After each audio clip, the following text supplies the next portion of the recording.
Salut à toi, jeune entrepreneur, j'espère que tu vas bien, c'est Monsieur Nga. Ici nous parlons d'entrepreneuriat, de mindset de développement personnel de business. Oui, en fait je vais te laisser regarder cette vidéo-là. À travers cette vidéo-là, vous allez comprendre certains aspects de l'entrepreneuriat. Parce que c'est essentiel que beaucoup de personnes arrivent à comprendre les codes et les aspects de l'entrepreneuriat. A tout de suite. Qu'est-ce que c'est? C'est un petit moulin à vent. Tu vois les ailes? Elles produisent de l'électricité qui alimente la radio. Ah bon? Je voudrais en construire un grand. Parce qu'un grand modèle pourrait alimenter une pompe à eau.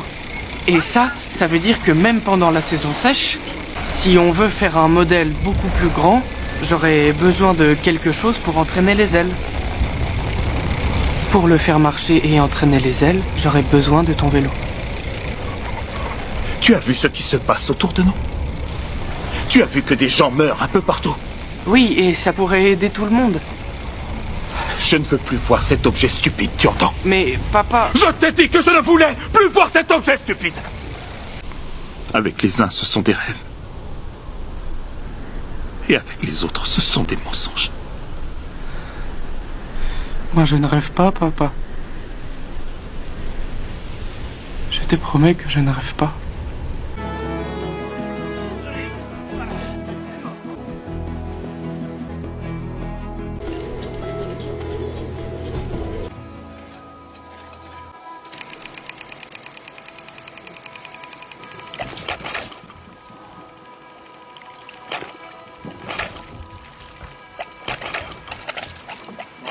Vraiment, à écouter ce film ou à regarder ce film, vraiment ça, il y a beaucoup de leçons qu'on peut tirer dans ce film-là de courte durée. Mais je vous invite vraiment à terminer ce film-là. Je vais le mettre, le titre du film, je vais le mettre dans les commentaires et vous pourrez regarder. Je pense que quand on est entrepreneur ou quand on est jeune, débutant ou aspirant à l'entrepreneuriat, il y a des films comme ça qu'on doit pouvoir regarder, qui enseignent et qui formatent notre façon de voir les choses. Donc la première leçon qu'on pourrait tirer, c'est dire quoi? Il faudrait que vous soyez quelqu'un qui croit vraiment en son rêve. Je vais même plus loin. Il faut même que vous croyez en votre rêve de la même manière que vous croyez en Dieu. Si vous n'avez pas une grande foi, ce serait impossible pour vous de pouvoir atteindre vraiment votre objectif. Quand vous regardez tout le film, ici ça c'est une petite partie, mais quand vous regardez tout le film, tu vois combien de fois l'enfant croyait en son rêve. Il croyait qu'il avait la capacité de pouvoir vraiment résoudre un problème. Il croyait qu'il avait la capacité de changer les choses. Oui, parce que si vous ne croyez pas, ce sera difficile pour vous de pouvoir vraiment résister aux obstacles. Son papa avait vraiment l'envie de le chasser même. Mais il a cru, il savait qu'il pouvait apporter une solution. Deuxième leçon qu'on pourrait tirer, c'est quoi? C'est que parfois il faut perdre des choses pour pouvoir gagner grand. Et quand on est entrepreneur, souvent on pense que c'est seulement de gagner l'argent, c'est seulement gagner l'argent, c'est ça qui anime un entrepreneur. Ça fait partie. Mais un entrepreneur voudrait aussi résoudre les problèmes de la société, voudrait aussi changer certaines choses dans la société.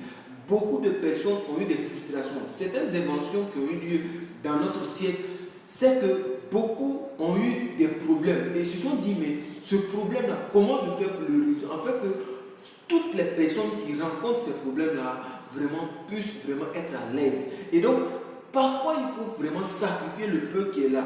Et il faut analyser, est-ce que ce que je vais sacrifier là, ça va pouvoir répondre aux besoins? Je ne demande pas de sacrifier n'importe comment. Mais ce qu'il faut retenir, c'est qu'il va arriver des moments où il faut sacrifier souvent même ton salaire. Il faut sacrifier souvent même ta maison. J'aurais appris à certaines personnes que certains acteurs, afin de pouvoir financer leur film, ils ont dû vendre leur maison. Oui, ça arrive. Quand vous êtes entrepreneur, parfois même il faut mettre votre vie en jeu. Oui, parce que vous croyez tellement à vos projets et il faut sacrifier certains. Donc si vous n'êtes pas prêt à sacrifier quelque chose, alors vous n'êtes pas fait pour pouvoir vraiment vous lancer en entrepreneuriat. Il n'est pas fait pour vous pouvoir lancer l'entrepreneuriat. Oui, si vous n'êtes pas prêt à sacrifier quelque chose, mon ami, il faut laisser l'entrepreneuriat. Parce que l'entrepreneuriat, ça demande beaucoup d'efforts, ça demande beaucoup de sacrifices, ça demande et ça demande. Troisième leçon qu'on pourrait retirer, il faut aussi savoir écouter son cœur et aussi écouter les enfants. Il n'y a pas d'âge pour pouvoir se lancer en entrepreneuriat. Malheureusement en Afrique, on a eu cette éducation-là de croire que quand on est grand, on a toute la connaissance, on connaît tout, on maîtrise tout. Alors qu'il peut y avoir un jeune qui n'a pas l'aspect de tout connaître, mais qui peut te donner ce qu'il faut. Oui, ça je voudrais vraiment attirer notre attention. Quand on se lance en entrepreneuriat, vous pouvez avoir quelqu'un qui est moins âgé que vous, qui même n'a pas encore fait assez d'expérience, mais dans un cas spécifique, il a croisé ce problème-là et il peut résoudre ce problème-là. Donc, arrêtons de gonfler, arrêtons, non, j'ai fait 5 ans de ceci, j'ai fait 10 ans dans tel domaine, je maîtrise ceci, Non. C'est l'occasion aussi de dire aux aînés, oui, vous pouvez faire confiance aux jeunes, vous pouvez faire confiance aux jeunes entrepreneurs, vous pouvez faire confiance aux aspirants entrepreneurs. Investissez aussi dans les petites entreprises. Investissez aussi dans les jeunes, ceux qui ont des belles idées, qui ont des bonnes idées, qui répondent aux besoins de la population. Arrêtons de croire que c'est forcément quand on a atteint certain niveau qu'on peut faire confiance. Oui, j'ai eu ce problème-là. Une fois, je suis allé faire une formation dans un lieu. Et quand je suis arrivé là-bas, le monsieur pose la question à son collègue, mais c'est ce monsieur-là qui va venir nous enseigner. C'est lui-là qui va venir nous montrer comment il faut développer son entreprise. C'est lui-là qui va nous... Nous, on a fait 15 ans. Et moi, j'étais serré, j'avais écouté. Mais bon, vous savez, quand vous arrivez quelque part, il faut aussi être humble aussi. Donc, j'ai fait comme si je n'avais pas entendu.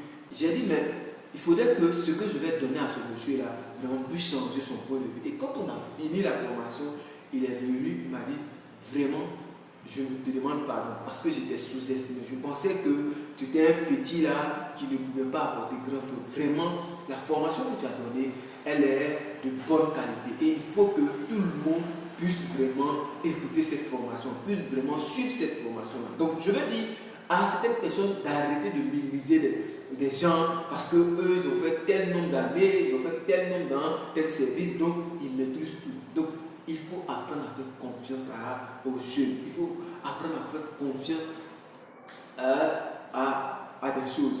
Et dernière chose que je voudrais vraiment insister, il faudrait que lorsque vous vous lancez en entrepreneuriat, vous allez rencontrer des obstacles.